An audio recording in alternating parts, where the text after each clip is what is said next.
Just wanted to take a minute to update everybody on the status of the radiator install and all those parts I did in the unboxing video.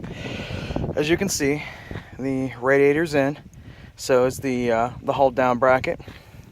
This is where I've put the controller, at least for now, while I torture test it, and you can see all the wiring still out, because I don't want to loom it until I have it set up the way I want it. I've still got a green wire in here, which is a trigger wire, if I want to put a remote switch on it. The fans are installed. You know, like I said, I'm going to loom it all up and tape it up and make it pretty once I'm sure I'm happy with it. But outside of that, I mean, no, it made a stellar difference in the way the engine bay looks. A lot less clutter. I've got to get a new set of plug wires and get rid of that stuff. Then on to the next project, which I think is going to be caster camber plates.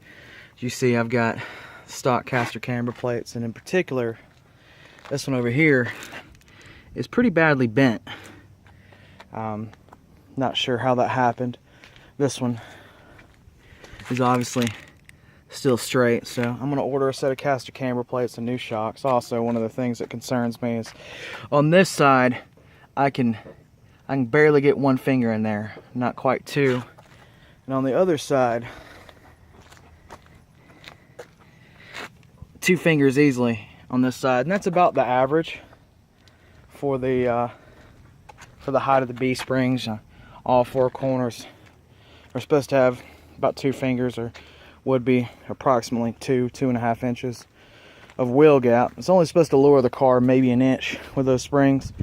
So I think either the alignment's really off on this side, the shock's blown, or worst case scenario, there's a tweak in the car's chassis that I'll have to take to a body shop and get straightened out. But I don't think that's the case. The car doesn't appear to have ever been hit hard. It's a little rough, but the car overall is straight with a crappy paint job. So I think I'll be all right there by replacing the shocks and putting new caster camber plates on it. So that's the very next thing I'm going to do, because that affects how the car runs, and not runs, but drives. It's a little twitchy, and the wheels are straight, but the steering wheel is not, which is an obvious, very obvious sign of alignment problems. So I look forward to fixing that, and I already know why. Down at the outer tie rod ends, where it screws into the linkage that goes to the spindles, trying to remember which side it is. One side has like that much thread,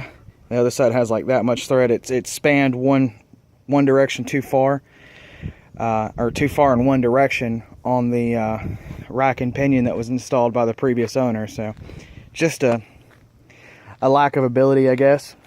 But when I take it and get the alignment and all that done, that'll be rectified.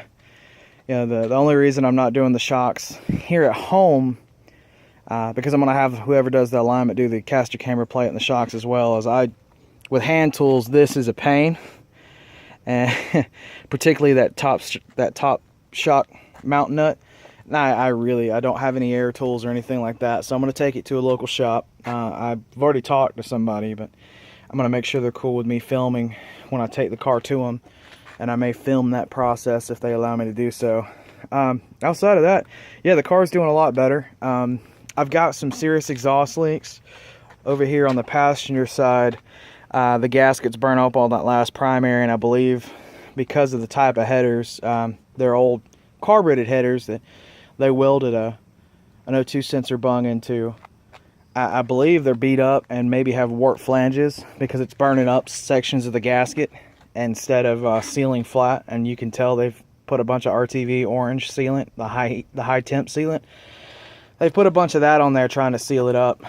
So I think a new set of headers and mid-pipe and catbacks all do. So that's probably what I'll end up doing, which is going to cost a pretty penny, but I'll love the way the car sounds afterwards with what I have in mind. And I'll discuss that in a later video as I get to the point of buying that stuff. But yeah, that's the current status of the car after the install here. I'm sorry that I didn't film it.